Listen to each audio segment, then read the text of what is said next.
मैं समस्त बिहारवासियों को हार्दिक बधाई देता हूं। आज का दिन हम सभी भारतवासियों के लिए गौरव का दिन है। साहस, त्याग एवं बलिदान के फलस्वरूप 15 अगस्त 1947 को हमारा देश आजाद हुआ। आज के दिन हम उन स्वतंत्रता सेनानियों को श्रद्धा सुमन अर्पित करते हैं जिन्होंने आज़ादी की लड़ाई में अपने प्राणों की आहुति दी।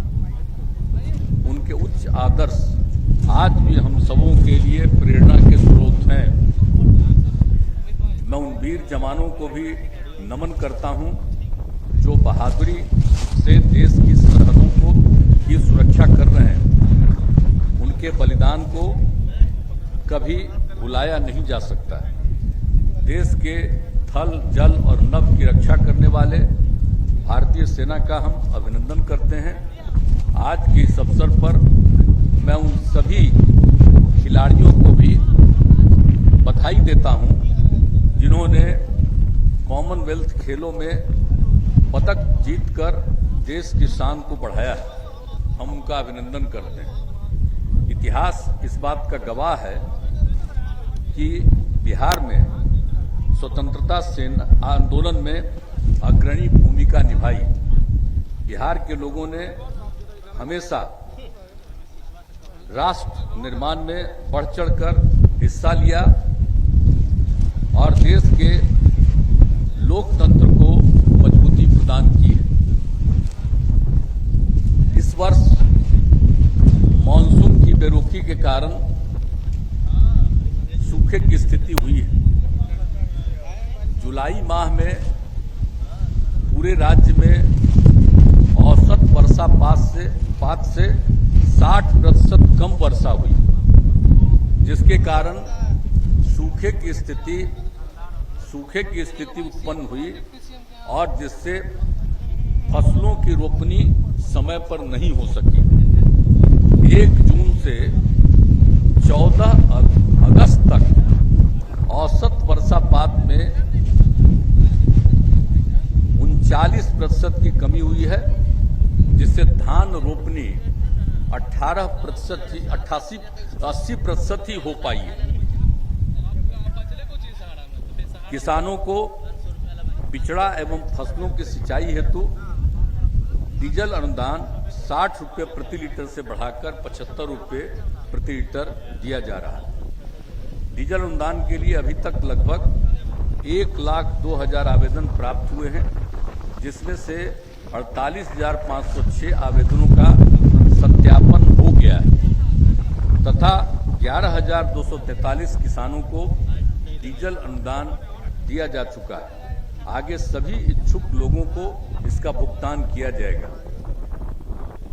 अच्छी खासी संख्या में किसानों के लिए डेडिकेटेड कृषि फीडर के तहत उपलब्ध विद्युत कनेक्शन में सिंचाई की जा रही है। कृषि कार्यों के लिए बिजली दर को पहले से ही घटाकर 65 पैसे प्रति यूनिट कर दिया गया है, जिससे बिजली से सिंचाई करना लगभग 20 गुना सस्ता पड़ता है। कृषि के लिए प्रतिदिन 16 घंटे बिजली की निर्बाध आपूर्ति की जा रही है। कृषि कार्य से जुड़े ट्रांसफार्मर यदि खराब होते हैं उन्हें तत्काल बदला जा रहा है।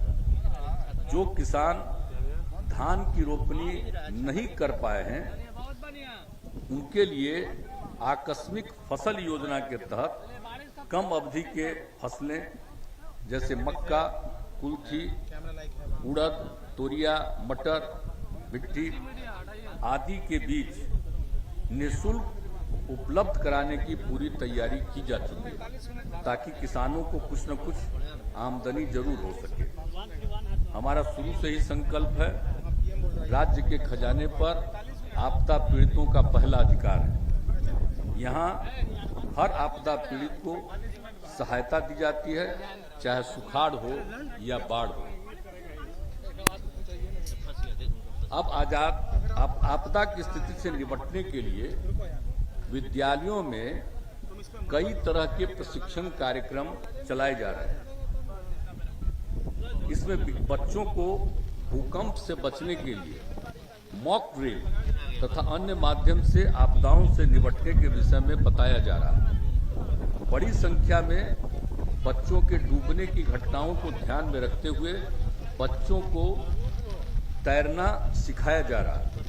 साथ ही दिव्यांग बच्चों को आपदाओं से सुरक्षित रखने के लिए उन्हें प्रशिक्षित किया जा रहा है। अब ये जो कोरोना महामारी का भी दौर है, आप जानते ही हैं, पूरा विश्व कोरोना से पीड़ित रहा है और हम लोगों के देश में तो मार्च 2020 से कोरोना का सामना हो रहा है। अब इस वर्ष की शुरुआत से ही कोरोना के मामले बीच बीच में घटते रहे। अभी भी कोरोना के 798 एक्टिव मामले हैं। कोरोना की जांच एवं इलाज की ठोस व्यवस्था की गई है। प्रारंभ में ही से ही कोरोना जांच पर विशेष ध्यान दिया गया है ताकि कोरोना संक्रमण को फैलने से रोका जा सके।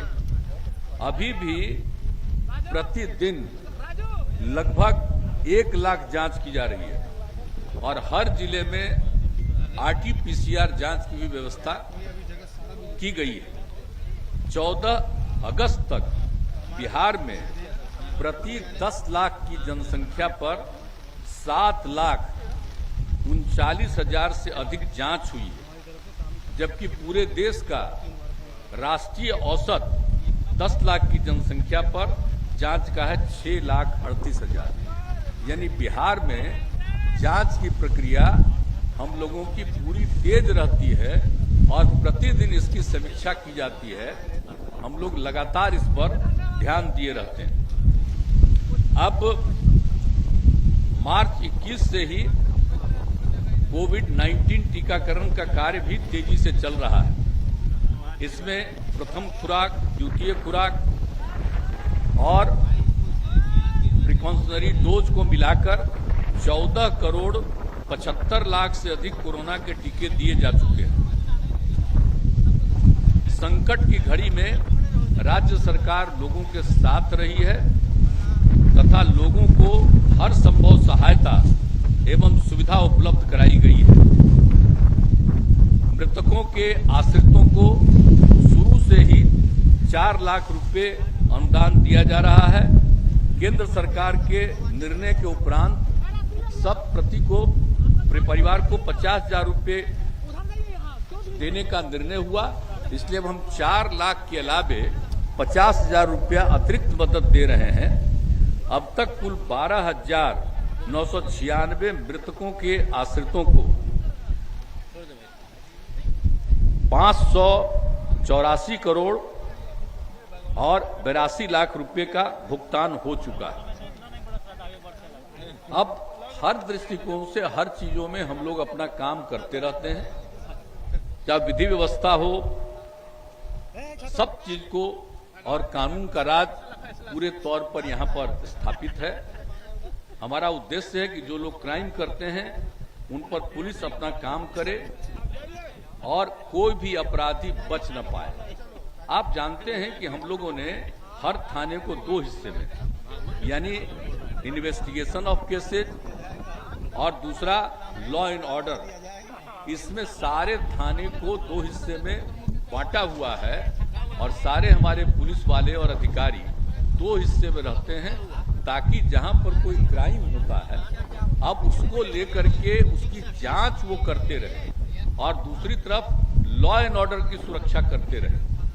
यानी पहले क्या होता था कि लोग लॉ एंड ऑर्डर में लगे हुए हैं, कोई जांच नहीं हो रहा है, कुछ भी नहीं हो रहा, इसलिए 2 हिस्से में कर दिया गया।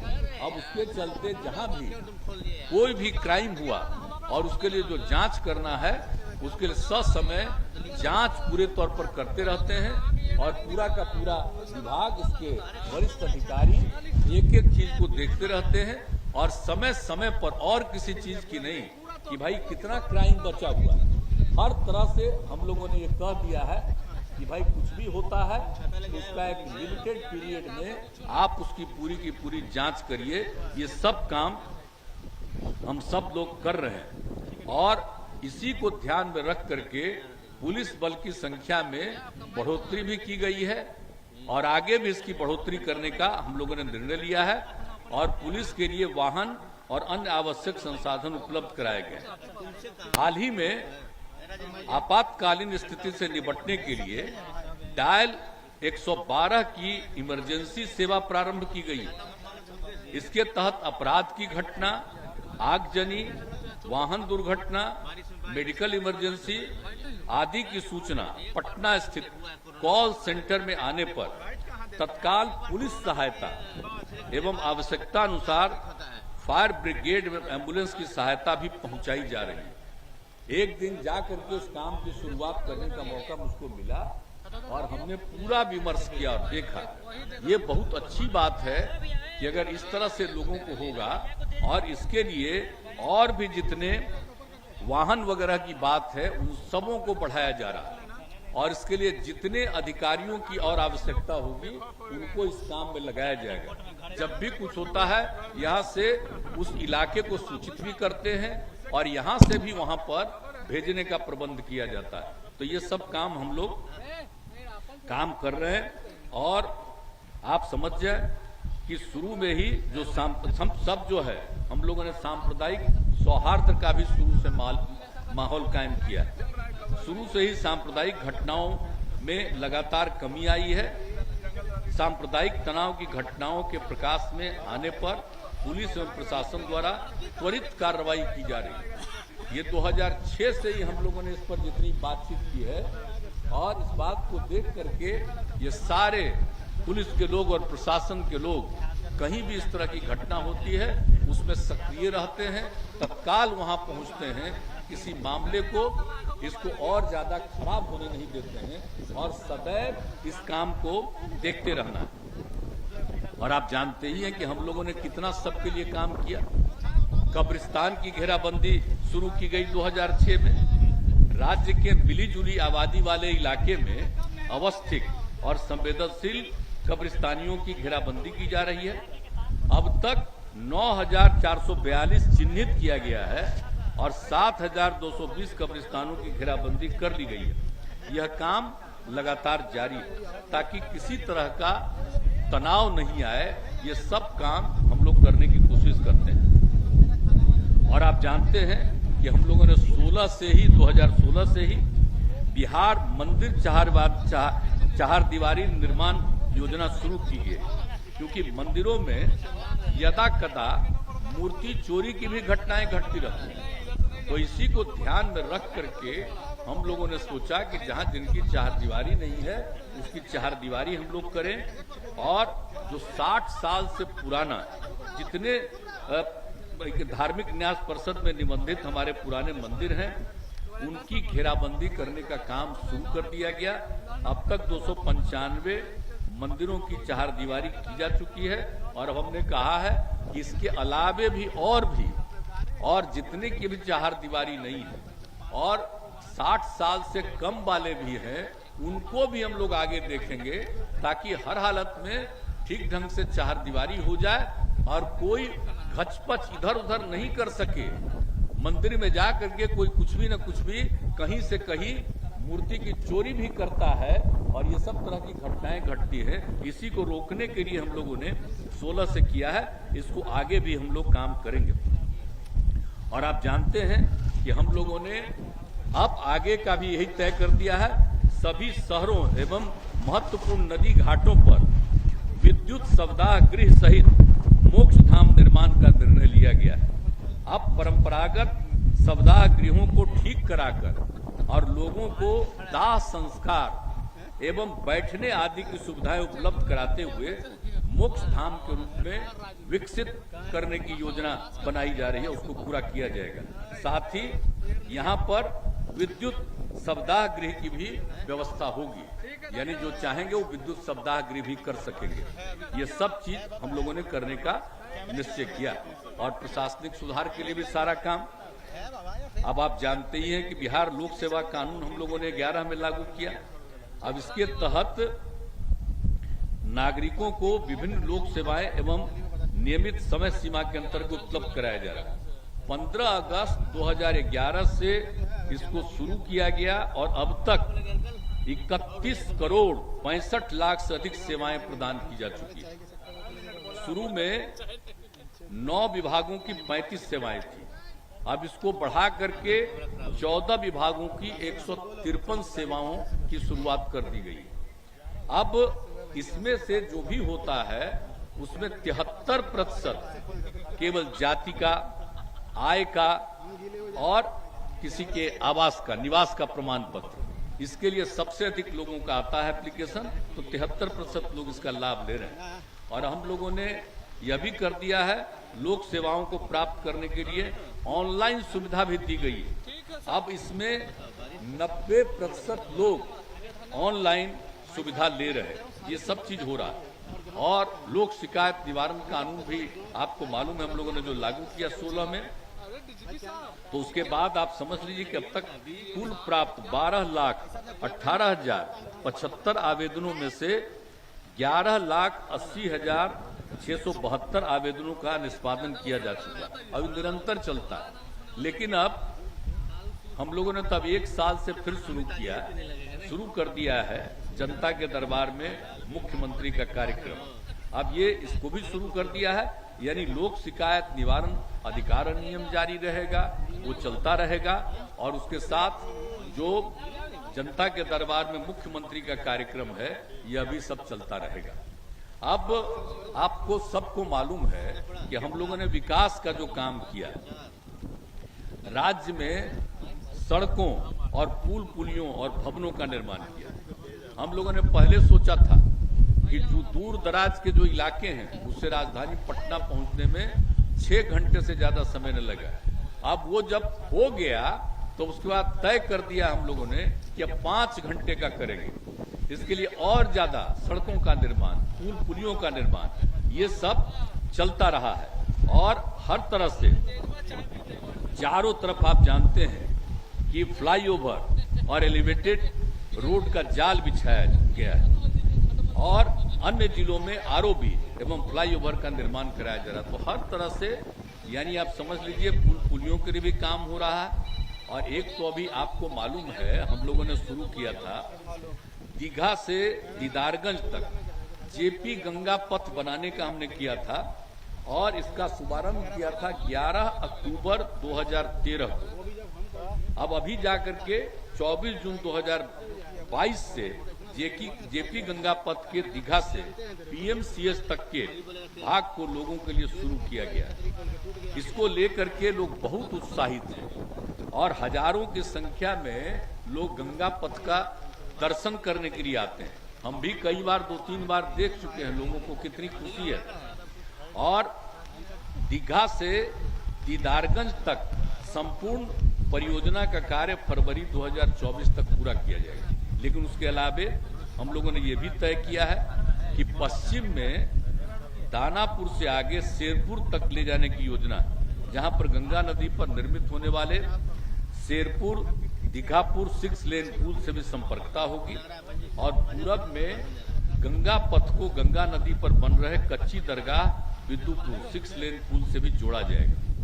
और भविष्य में हमारी इच्छा है कि गंगा पथ को पूरब की ओर बख्तियारपुर ताजपुर पुल और पश्चिम की ओर आरा छपरा पुल से भी जोड़ा जाए। अब आप कल्पना कर लीजिए कि गंगा नदी के किनारे अभी जो पथ बन रहा है जेपी गंगा पथ, अब कितना लोगों को खुशी और कितनी दूर तक एक जगह से दूसरे जगह पर जाने का और फिर दक्षिण बिहार से उत्तर बिहार जाने में लोगों को कितनी और ज्यादा सुविधाएं होंगी। तो ये काम भी हम लोगों का जारी रहेगा। और एक बात आप जान लीजिए, एक चीज हम लोगों ने और कर दिया कि सड़क, पुल और भवने जो सरकार बनाती है इसका मेंटेनेंस को भी डिपार्टमेंट को ही करना है। अब इसके लिए पूरी तैयारी चल रही है। आप समझ रहे हैं कि जितने संबंधित विभाग इसकी पूरी तैयारी लगभग कर चुके हैं। अब विभागीय तौर पर मेंटेनेंस के लिए आप समझ लीजिए अब इंजीनियर्स की और अन्य कर्मचारियों की बड़ी संख्या में और बहाली होगी। ये खाली टेंडर कर करके मेंटेनेंस का कोई मतलब है? हम तो पहले से भी बराबर कहते रहे, अगर डिपार्टमेंट ही मेंटेनेंस करेगा और उसके लिए पूरी संख्या में और जितने इंजीनियर की जरूरत है, अन्य कर्मियों की जरूरत है, सबको बहाल करके रखा जाएगा और उन्हीं का काम है सड़क को, पुल पुलिया को और जितने भवन बनते हैं उन सभी का मेंटेनेंस वो नियमित रूप से करते रहे। ये होगा तो कभी किसी तरह की दिक्कत नहीं आएगी। तो ये सब बिहार में ही कुछ काम होते रहता है, इसलिए समय समय पर आप लोगों के ध्यान में हम लोग ला लेते हैं। अब कितने हुए आप जानते ही हैं कि हर प्रकार के कितने तरह के भवनों का हम लोगों ने निर्माण किया। अब आप सामने ही देख लीजिए, सम्राट अशोक कन्वेंशन केंद्र, यही देख रहे हैं ना, सम्राट अशोक कन्वेंशन केंद्र, इसमें ज्ञान भवन सबसे पहला बना, बापू सभागार, सभ्यता द्वार पीछे, और हमने यहीं पर सम्राट अशोक की सांकेतिक सिंबॉलिक प्रतिमा लगाई। अब ये कितना बढ़िया है, और जान रहे हैं बापू सभागार में 5000 की संख्या है। अभी तक देश में कहीं नहीं बना है इतना बड़ा, अब यहाँ पर ये बना हुआ और कितने लोग आ रहे हैं। तो यही सामने देख लीजिए, सम्राट अशोक कन्वेंशन केंद्र हम लोगों ने इसको बनाया। और फिर पटना में जो अंतर्राष्ट्रीय मानक के रूप में इंटरनेशनल स्टैंडर्ड का बिहार म्यूजियम का निर्माण कराया गया। पटना म्यूजियम का भी विस्तार कर रहे हैं और दोनों म्यूजियम को, पटना म्यूजियम और बिहार म्यूजियम को, आप समझ लीजिए भूमिगत मार्ग से जोड़ने की योजना पर भी काम शुरू हो गया। और उसके अलावे सरदार पटेल भवन का निर्माण कराया, और यह भूकंप रोधी भवन है। 9 रिक्टर स्केल की तीव्रता वाले भूकंप के झटके को यह सह सकता है, ऐसा बनाया गया। और इसलिए यहाँ पर पुलिस मुख्यालय, गृह विभाग और आपदा प्रबंधन विभाग को वहीं पर रखा गया है। कहीं अगर ऐसी दुर्घटना होगी वो रहेगा, और वहीं से फिर पूरे सब जगहों पर लोग इसको देख सकते हैं। और 7 दिन तक वहां जितने भी अधिकारी और कर्मचारी रहते हैं उनको किसी तरह की दिक्कत नहीं हो सकती है। इस तरह का बिल्डिंग बनाया गया है, ये खास तरह का बिल्डिंग बनवाया गया है, और जो काम कर रहा है आप लोगों को भी, सब लोगों को मालूम है इसके बारे में। और समझ लीजिए कि उसके पहले भी तो हम लोग 2012 में भी राजगीर में इंटरनेशनल कन्वेंशन सेंटर का निर्माण कराए, और 2018 में हम लोगों ने बोध गया में महाबोधि सांस्कृतिक केंद्र का निर्माण शुरू किया गया, और अभी हाल ही में 16 अप्रैल 2022 को उसका भी निर्माण पूरा हो गया।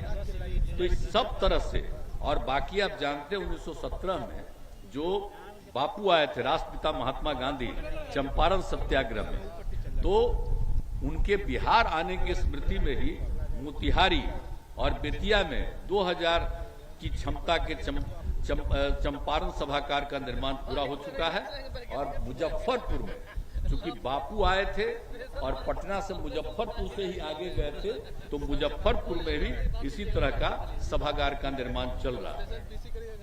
इसके अलावे अन्य महत्वपूर्ण भवनों का निर्माण भी किया जा रहा है, जिसमें आप जान लीजिए कि बुद्ध सम्यक दर्शन संग्रहालय वैशाली में बुद्ध स्मृति स्तूप बनाया जा रहा है।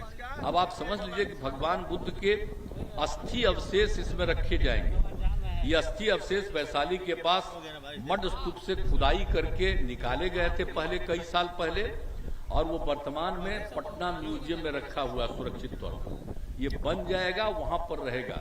लोग कितनी बड़ी संख्या में उसको देखने जाएंगे। आप जानते हैं वैशाली का भी इसका कितना बड़ा संबंध है। और पूरे तौर पर हमारे जो यूथ हैं, इन सबको साइंस के बारे में नई जानकारी देने के लिए पटना में आधुनिक साइंस सिटी का निर्माण किया जा रहा है।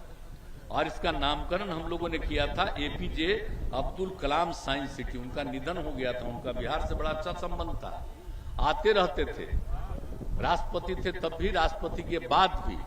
तो जब उनका निधन हो गया तो हमने कहा कि नहीं, उनकी स्मृति में हम इसको रखेंगे, इसलिए उसका नाम हमने APJ Abdul Kalam science city रखा गया। अब चंपारण सत्याग्रह शताब्दी समारोह की स्मृति